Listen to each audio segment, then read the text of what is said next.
yoo baay'ateen daqiiqaa 20 lallaba. Yoo baay'ateen daqiiqaa 20 duwwaa lallabeen kadhannee utuu faarfannu achuma utoo faarfannu matti gala. Nagaafanne uma faarfannaa utoo faarfannu biyya keenyatti gala. Biyyi keenya yoo iddoo biraadha lafa dhufee haasa'an ni kan. Lafa dhufe naasa'u lafa naqu naasa'ama. Lafa dhufte naasa'ina lafa dhatta naasa'a. Ameen. Yeroo darbe qidaameerra guyyaa qidaamee jedhamu guyyaa sanbata konfereensii yeroo irraa asirra turree yeroo addaa turee ganamaaf galgalaa abidda keessa darbuu jennee dubbachaa turre. Maal keessa darbuu jennee? Abiddumaan abidda keessa darbina jennee dhumarratti galgalaa abidda keessa itti darban kanaani jennee xiyyeeffannoon abidda keessa darbuudhaaf bu'aansaa maali jennee isa dhumaa wangeela lallabuudhaaf jennee wangeela lallabna jennee achumaan galle. Namoonni baay'een lallaba jedhaa yeroo baay'ee maayikiitti itti mul'atan akkatti maayikii qabatan baay'ee waaboo wangeela lallaba akkatti joottichi koo dursaa akkatti maayikii qabatantu namatti mul'ata kun ta'een akkatti jechicha jedhantu namatti mul'ata. Lallaba jedhaa akkamitti akka maayikii qabatan yaadu namoonni baay'een no maayikii tun qabatin dura wangeela baay'eetu lallabamee dhufama. Maqaan isaa ulfaas. Nafsi ama amiin jedha. Waa'ee wangeela lallabuu salphaa itti fakkaata. Isini lallaba jedhama waaqa gowwoomsaa gallannu yeroo hunda. Nagama waaqa gowwoomsaa gallabeetu guyyaa tokko karaa kanarraa nama tokkotti wangeela dubbannees hin beeknu itti haasofnees hin beeknu faarfannaa ma lallaba seenuu isin faarfannaan lallaba miti faarfannaadha malee. Faarfannaadha malee lallaba miti. Waaqayyoon timee baradhu miilla kee hiikee. Ameen. Miilluma kee hiikee. Ameen. Godina Oromiyaadhaa fi Baalee fi Gobbaadhaa fi Biiftuudhaa fi maaloo isaatu hin jedhin waaqumti miilla kee hiikee gadi si yaadis. Inni kun waamicha. Inni kun itti murteeffannaa gaafata. Waaqayyoof galanna ta'u hin jedhu. Kanaaf sagalee Waaqayyoo keessaa iddoo tokko dubbiseenii galgala kana walii wajjiniin sagalee Waaqayyoo ilaallaa. Macaafa Hisqeel raajichaa boqonnaa 43 lakkoofsa 1-5 gabaabsee dubbadheen isa walii wajjin erga ilaallee booddee sagalee Waaqayyoo kanarratti kadhanna waan ta'eef. Isa dura garuu namni amanee dhufe jira. Lallabii irraa na argata. Lallaba irraa erga na argatee booddee immoo iddoo tokko hin taa'u Waaqayyo biyyarra na deemsisa. Liifti nama jireenya koo. Waaqayyo baay'ee kana keessaa garuu akka dhufee taa'een namoonni 5 akka tuuristiitti jiraatu addunyaa kanarra naan jedhe. Ameen. Si ta'eedha. Ameen.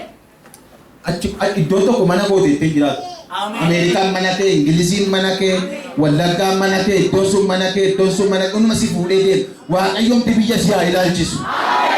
Safaratti sin ajjeesu waaqa.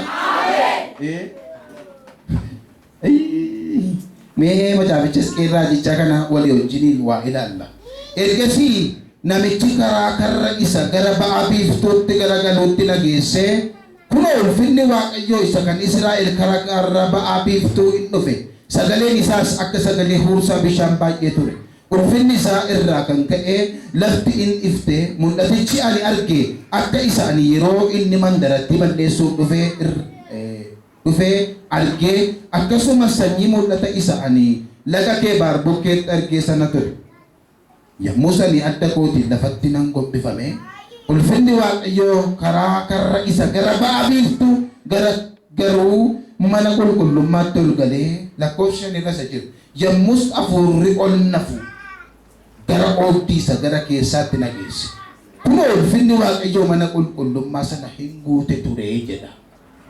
Ameen alleluuyaa. Ameen. Dubbiin kun kan isinii galee ameen jedhaa guddisaati. Mata duree kan jedhu irratti dubban dhaloota hafuura qulqulluudhaan ol ka'e. Ol ka'iinsa hafuuraan dubbadhaan. Qaala'insa jireenya miti ol ka'iinsa hafuura naasa. Ol ka'iinsa zayitiitu hin ta'in ol ka'iinsa hafuura.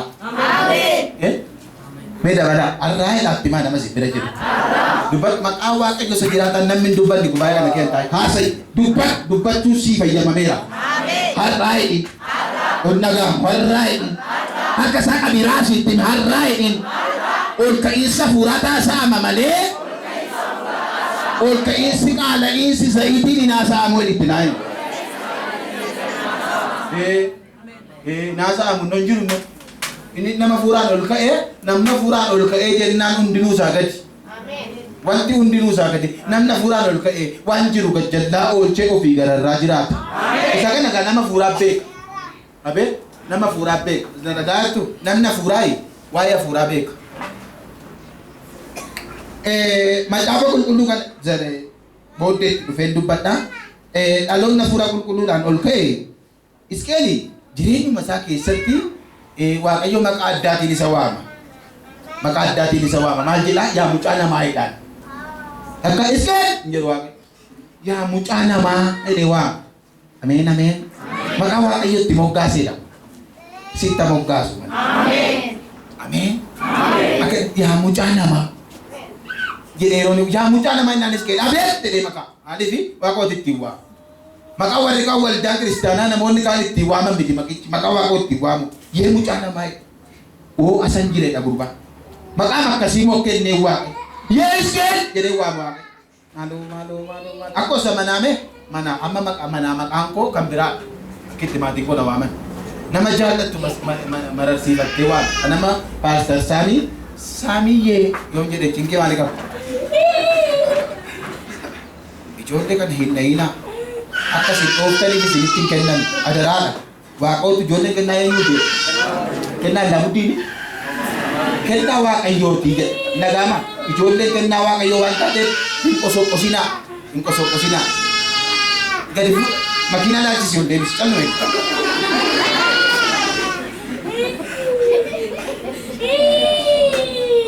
Callisi furii gadi bahi makiinaa ma laalchise. Makiinaa si'a lama dabartu argee nan nagaa ta'a. Cedde jabaat fuudhii bakka baay'ee tokko tokko. Maanni noo qaate siin qixxeessu noo si caalee na yuudhoo. Waan baatamu yoomi toonnoo waan hunde kan isaa ol foogaa dhugooma kun makiinaa oofa. Ulfaatu waaqa. Maqaa waaqayyootti isa waamuudha jechaadha Hisqeel jedhee waamu waaqayyo. Maal jedhanii yaa mucaa namaa. Naggoo. Naggiyyee yoo jedhe min chigiraalle. Nama jaallatan akka itti waamu hire maqaan isaa ulfaatu maal waamtanii beektusi. Hisqeel boqonnaa 40 jalqabee hanga boqonnaa 43tti waan cimaa tokko dubbata. Boqonnaa 40 irratti iddoo manni qulqullummaa itti ijaaramuuf jedhu isatti mul'ate. Amma iddootti waaqayyo mana qulqullummaa ijaaruutu Hisqeelitti mul'ate. Mana qulqullummaatti ijaarama iddoo kanatti jedhee waaqayyo mul'ataan itti argisiisa. Hafuuraa itti agarsiisa. Baakgiraawundii gurbaa kana gaafa laaltanii boqonnaa 37 irratti boqonnaa 37 gubbaa irratti lafee arge. Lafee dachaa keessa buutee jiru arge. Laga qeeraa dhaqe miti jiru. Mul'ataan arga. Amma namni kan waan inni lafee marra kashash jedhaa deemaa ture faatti fakkaata nama baay'eetti. Mul'ataan arga jireenya ni hin argu. Jireenya tamsa'ee ilaala. Waaqayyo jakee badee waa sitti argisiisa. Inni faana koo qabu jee. Intaa. Boqonnaa 37 sanarratti waa'ee Hisqeel gaafa waa'ee lafee haasa'u waa'ee lafee haasa'a miti waa'ee mana Israa'el haasa'a. Ameen ameen. Waa'ee manni Israa'el diigame dubbata. Haa ta'u malee garuu boqonnaa 41 irratti immoo mana qulqullummaa arge. Jalqabaa lafa inni itti ijaaramu laata. Isa taanu irratti immoo manuma qulqullummaa kana arge. Mana qulqullummaa kana isa arge boqonnaa 42 irratti immoo kutaawwan lubootaaf kennaman kutaawwan tajaajiltootaaf kennaman iddoo isaan taa'uu qaban lafa isaan taa'uu qaban keetta agarsiisa waaqayyo. Iddoo kana tajaajiltoota taa'aa iddoo dizaayin injiinaringii hafuuraati jechuudha namichi kun. Ameen ameen. Maaloo na dhagaattu garuu na dhugaattu. Waaqayyo waa'ee hafuuraammee waa'ee waldaa waa'ee biyyaa amma callumettee raftee minaanuma nyaattee kaatatan natti nagaa miti hin beektee. Raftee bitee yaaddeetta minaanuma nyaattee bishaanuma dhugdee waajjiruma teessee galtee waan tokko sitti mul'atu taanaan mi'as waaqoo kanatti malee kun adagaa cimaa dhabu. Nagaa miti beektuu kun nagaa miti waa sitti mul'achuu qaba. Hafuura taatee waldaatti abaarfataa galtee halkan qaajjaa buddataana baay'ee jedhaa buddataana baay'ee adagaa cimaa dhabu. Dhugaa waaqayyo siin jedha kuni adagaa cimaa dha waaqayyo nafsi amaadha nama si Yesus. Tunggu kok ini pas ini draft tadi. Pak Yesus, hindi achimani boy. Mantap. Berbata ko jira. Boleh tu mau. Namni ko ya, namni afura tijiru. Namni afura kesi jiru amma pakenya amma. Zaudi na matafu da tare da alkala ka to jira tani kabda. Draft to jini zai. Jira Yesus, kesa ko jira. Kuna wale kuno kan. Ba draft ka. Bali nanti kesi wan sana fakata wan go charge to fakata amin akati hatuni wai hanna ka ma hatu ga kata tikinjo wa kata kan beta tu akat beta ni fu sirri beta tu ijo wai manaria wai makina wai karga makina ka jonde manaria ka kata siditi iki lagi na amin wai wa gurgurani wa wai rabu sumo da ka guragi ga kata siditi diset icha ke safu di guragi de la marra la mabufti akkorra aka kayu makan tampa undi udah ba filti sabe bukan sih malivi iskeli jire tu masake santi watin ya ada bulu watin ya saademu wamba yejit narkafu wangu amma abjungo sada majira betui abjungo sada majira abjungo itu kok ketawa yo nama abjungo cisu afuruma ini lah famoso guyaya ada ona na tiraftai alga tirafta sa mungkin morra so rigo redebis kakasiti sa di ababa anta adi fatatu de top go dani gadi tarak go dani gadi mantani bok go de bal sa panam bok go de ke sa butte gir go de tarak go de gadi butu de siti yare da ini badia mai sama ai muji yare jipasi mane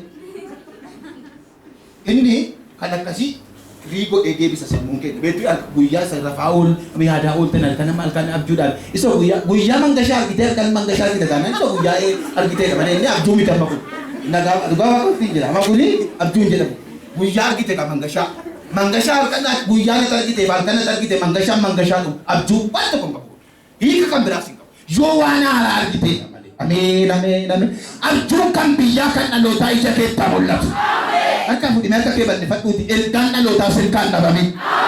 Kan namiting kalader bugalan na lota silkan na bamin. Bila mito kagagero kasi tigalan na lota silkan na bamin sa. Kundi siya, dari naman ni. Hallelujah. Idota jadi idota kakak amu ada injil India pura. Kamana ulkunduma. Kati man mijara muda.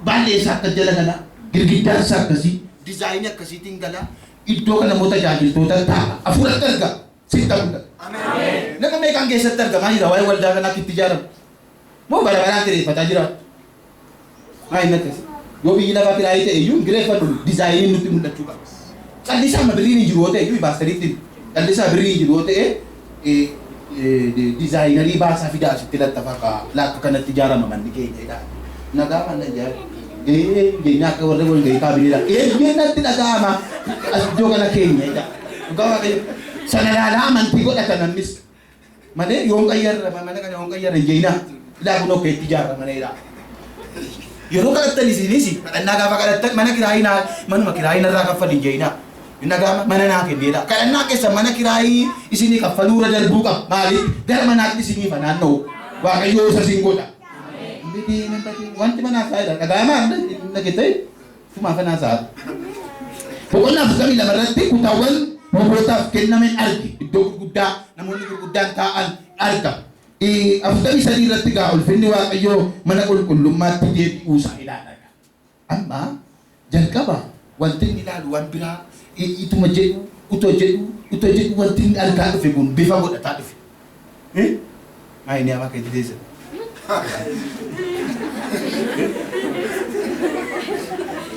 Mana negara tahun juga.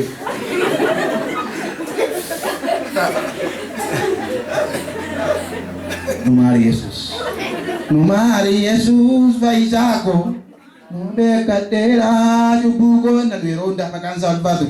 Age fataga.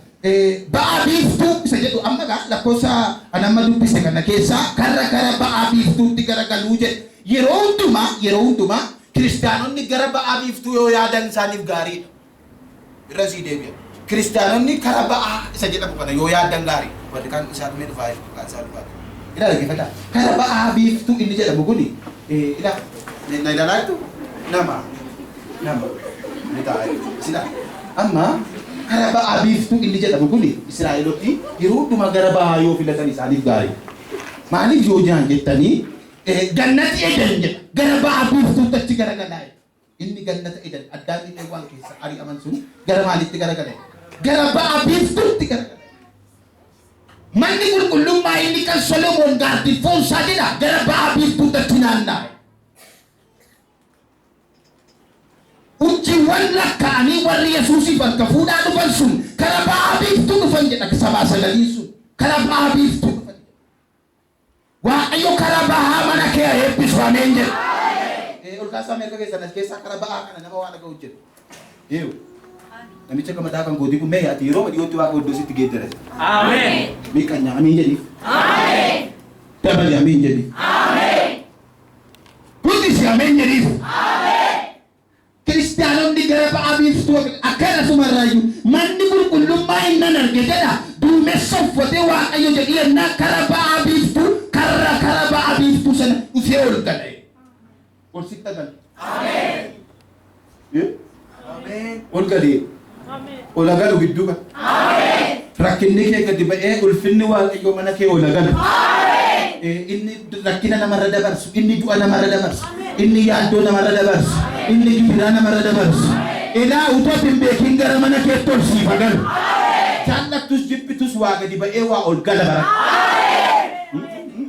Aman waan nama jedhina duukaa jedhe ani dhiyaase har'aa kaasee nan amanaa innan jibbee gadi ba'a innan barbaadu ol seenedha.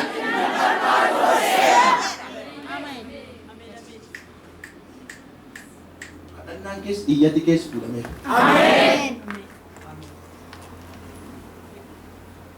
Isqeelii bara namni gidiraan rakkina haasa'u hafuuraan ol la fuudhee jedha. Nagaman na jiru. Maaliin